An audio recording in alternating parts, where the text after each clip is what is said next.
जैसा कि हम लोगों ने पिछले पार्ट में देखा था, विच ने अपना बैटल ड्रेस पहन लिया था और डिएगो मारिया सेथ से अकेले फाइट करती है और जीतती भी है। ड्रैगन जो अपने सबसे ताकतवर योद्धा 4 एलिमेंट को रिलीज करता है और पूरी सिटी में ऐलान कर देता है जो भी घुसपैठियों को पकड़ेगा उनका कर्ज माफ कर दिया जाएगा। सिकी की टीम की मुलाकात 4 एलिमेंट के पहले मेंबर लागुना से होती है। लागुना सभी को पानी में बदल देता है, लेकिन प्रोफेसर अपनी चालाकी से बच गया था और ये वाला एपिसोड यहाँ पर शुरू होता है। प्रोफेसर फाइट के लिए अपना अर्सेनल सूट पहन लेता है और लागुना के मुंह पे एक जोरदार घुसा मारता है और फायरिंग करने लगता है।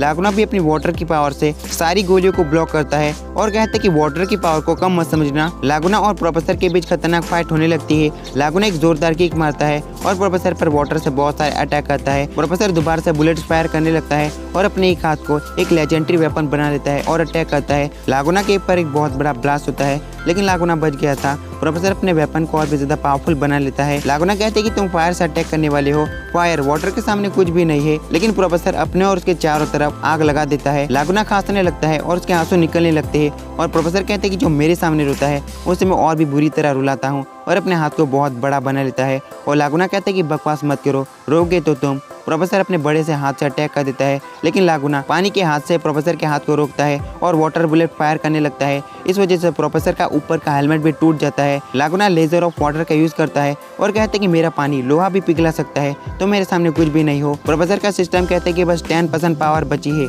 अभी जल्दी शट डाउन होने वाला है, बस 17 सेकेंड। और प्रोफेसर सोचने लगता है कि आखिर मुझे करना क्या चाहिए, ऐसे तो सिस्टम शट डाउन हो जाएगा। और तभी हार्मेट उसे कॉन्टेक्ट करती है और कहती है कूलिंग सिस्टम को बढ़ाओ। प्रोफेसर अपने एथर गियर को एक्टिवेट करता है और सारे पानी को बर्फ में जमा देता है और लागुना पीछे जाकर गिरने लगता है। प्रोफेसर आगे बढ़ते हुए लागुना के मुंह पे एक जोरदार घुसा मारता है और कहता है कि अच्छा आइडिया था हार्मेट, और आगे बढ़ने लगता है और कहते हैं कि जल्दी से सिकी और बाकियों को वापस लाओ। लेकिन तभी प्रोफेसर के ऊपर कोई बुलेट फायर करता है। हार्मेट कहती कि आखिर वहाँ पर हुआ क्या, वहाँ पर बुलेट चलने की आवाज़ सुनाई दी। प्रोफेसर के सामने अंधेरा छाने लगता है और प्रोफेसर वहीं पर गिर जाता है। लागुना हार चुका था, इसलिए सिकी और बाकी दोनों ही अपने असली फॉर्म में आ जाते हैं। वो तीनों ही प्रोफेसर के पास दौड़ते हुए जाते हैं। प्रोफेसर पर जिसने गोली फायर की थी वो काफी ज्यादा दूर था, एक स्नाइपर के साथ। वो बंदा कहता है कि लागुना तुम कितने बड़े बेवकूफ हो, अच्छा हुआ कि मेरी नजर उन लोगों पर ही थी, मैं हूँ फ्लेम स्नाइपर फाई। मिस्टर सीईओ ने उन सभी को जिंदा पकड़ने का ऑर्डर दिया है, लेकिन मेरा मन तो उन सभी को मारने का कर रहा है।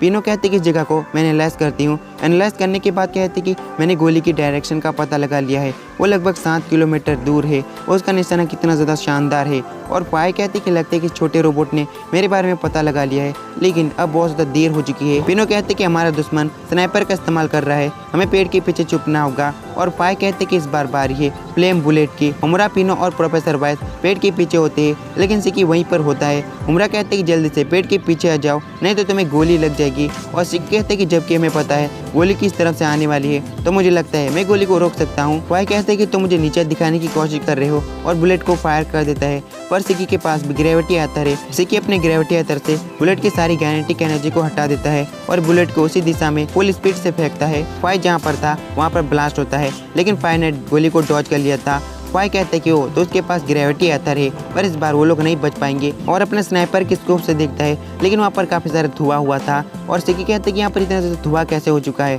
और धुआं करने वाला शिविर था। शिविर कहते कि तुम लोग मेरे पीछे चलो, मैं प्रोफेसर वाइस की मदद करूंगा। और जब धुआं खत्म होता है, फाई कहते कि इतना इंटरेस्टिंग है, मेरे अंदर की आग और भी ज्यादा बढ़ रही है। और उसके बाद सिकी हार्मेट से कांटेक्ट करता है और कहते कि प्रोफेसर की हालत बहुत ज्यादा खराब है, प्रोफेसर को गोली लगी हुई है और यहाँ के लोगों ने डॉग को बंद कर दिया है। वैसे गैस मुझे नहीं पता कि ये डॉग क्या है, लेकिन डॉग दरवाजे की तरह होगा, इसलिए इसे मैं दरवाजे ही बोलूंगा। सिकी कहते कि उस समय के लिए हमें यहीं पर रुकना होगा। और हार्मेट कहते कि ठीक है, वहाँ पर मैं सिस्टर को मदद के लिए भेजती हूँ। रेबेका कहते कि शिप का मेन गेट बंद है, तो वहाँ पर कैसे जाएंगे। हार्मेट कहते कि मुझे एक और रास्ता पता है। विच कहते कि सिस्टर क्या तुमने ये सुन लिया। सिस्टर कहती कि मैंने सुन लिया, पर इस लड़के से मैं 1-2 सवाल और पूछना चाहती हूँ। मेरी तरफ से रेबेका सिकी की मदद के लिए जाएगी। सिस्टर मारिया से कहती कि मैं तुम्हें बहुत बुरी तरह टॉर्चर करने वाली हूँ, मुझे तुम्हें किस तरह से टॉर्चर करना चाहिए, दर्दनाक या फिर शर्मनाक। दूसरों के घर में छेद करने के बाद तुम्हें क्या लगता है मैं तुम्हें यहाँ से जाने दूंगी। और अपने हाथ को आगे बढ़ाने लगती है और मारिया चिल्लाने लगती है। सिस्टर कहती कि मैं तो बस मजाक कर रही थी,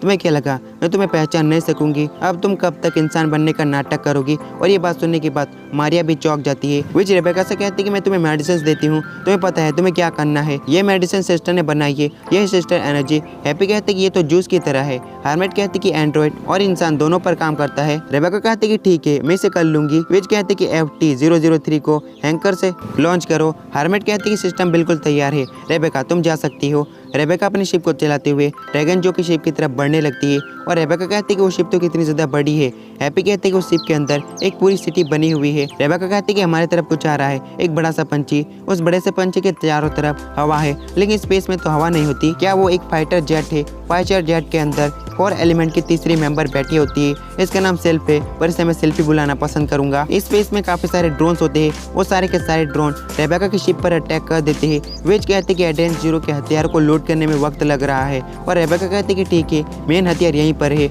और रेबेका सभी ड्रोन पर अटैक कर देती है और कुछ ड्रोन को ब्लास्ट कर देती है। हार्मेट कहती है कि मेन हथियार काफी नहीं होगा, दूसरे हथियार का इस्तेमाल करो। रेबेका कहती है कि ठीक है। Automatic target shooter missile launch और सारे मिसाइल अपने टारगेट पे जाकर फट जाते हैं और रेबेका कहती है कि सारे ड्रोन्स खत्म हो चुके हैं, लेकिन वो बड़ा सा पंछी बच गया है। क्या मिसाइल उसके पास जाकर फटा नहीं है? सेल्फी अपनी विंड की पावर से उस मिसाइल को रेबेका की शिप की तरफ भेज देती है और रेबेका काफी ज्यादा घबरा जाती है, लेकिन तभी रेबेका का एथर गियर लीपर एक्टिवेट होता है और रेबेका उस मिसाइल को डॉज कर लेती है। इसे देखने के बाद वो तीनों ही शॉक हो जाते हैं। हार्मेट कहती है कि रेबेका के एथर गियर ने उस शिप की स्पीड को बढ़ा दिया। कोई शक नहीं, वो एथेरियल मास्टर बनने की क्षमता रखती है। रेबेका कहती है कि हमारा सबसे जरूरी काम है प्रोफेसर वाइस तक मेडिसिन को पहुंचाना। इन सबको छोड़ते ही हमें प्रोफेसर वाइस के पास पहुंचना होगा। हार्मेट कहते हैं कि उस शिप के कचरे फेंकने वाली जगह से तुम लोगों को एंटर करना पड़ेगा। मैं उस जगह को 16 सेकंड के लिए खोल सकती हूँ, उसके बाद सभी को पता चल जाएगा। रेबेका कहती है कि ठीक है, मैं बिना किसी के नजरों में आए प्रोफेसर वाइस तक पहुंच जाऊंगी। सेल्फी कहती है कि वो काफी तेज है, उसके साथ खेलने में मजा आएगा। और दूसरी तरफ सिस्टर कहते हैं कि सारा सच उगल दो, तुम्हें तो कोई बचाने के लिए आया भी नहीं, तुम बस एक कठपुतली की तरह हो। बाकी 2 एंड्रॉइड ने तो हार मान ली, सारा सच बता दो और किसी दूसरे प्लेनेट पर चली जाना। इसके लिए मारिया मान जाती है और अपने असली फॉर्म में आती है। मारिया असल में एक स्लाइम थी और मॉस्को से देखकर बहुत ज्यादा चौंक जाता है। सिस्टर कहती है कि मुझे लगा ही था, ये कोई ऑथर गियर नहीं है, ये तुम्हारी असली पावर थी, तुम्हें तो बांध कर रखने का कोई मतलब ही नहीं था। और मारिया बहुत ज्यादा क्यूट थी। मॉस्को कहता है कि ये तो कितनी ज्यादा क्यूट है। मारिया कहती है कि मैं तुम लोगों को सच बता दूंगी अगर तुम लोग मुझे छोड़ दोगे। और पहली बात, तुम लोगों ने ड्रैगन जो से पंगा लिया है, जो भी ड्रैगन जो से भिड़ा है उसका अंत बिल्कुल भी अच्छा नहीं रहा है। फिर सीन चेंज होता है, प्रोफेसर वाइस को गोली लगी थी और सब लोग बहुत ज्यादा दुखी होते हैं। शिकी कहते हैं कि प्रोफेसर वाइस हिम्मत रखना, रेबेका हमारी मदद के लिए आ रही है। और शिबिर कहते हैं कि माफ करना, मैं इसे बस फर्स्ट एड दे पाया। और शिकी कहते हैं कि तुम्हारा मैं शुक्रगुजार हूँ। शिबिर कहते हैं कि यहाँ पर हॉस्पिटल भी है, पर तुम लोगों के पीछे सिटी की सारी जनता पड़ी हुई है, इसलिए तुम लोग हॉस्पिटल में नहीं जा सकते। तीनों कहते हैं कि हम लोग प्रोफेसर वाइस के भेज बदलने वाले ऐप का इस्तेमाल नहीं कर सकते, ये सिर्फ प्रोफेसर वाइस कर सकते हैं। और शिकी कहते हैं कि हमारी मदद करने के लिए शुक्रिया। और शिबिर कहते हैं कि शुक्रिया कहने की जरूरत नहीं, प्रोफेसर वाइस मेरा दोस्त था। फिर हमें रेबेका का सीन दिखाया जाता है। रेबेका कहते हैं कि हम लोग जैसे तैसे अंदर आ ही गए, लेकिन उन्हें पता चल गया होगा हम लोग यहाँ पर घुस चुके हैं। और यहाँ पर सेल्फी भी आ जाती है और अपनी विंड पावर का यूज करने लगती है और एक टोर्नेडो बना देती है और टोर्नेडो के अंदर हैप्पी और रेबेका चले जाते हैं। तो गाइस ये वाला एपिसोड खत्म होता है। मिलते हैं किसी नेक्स्ट वीडियो में।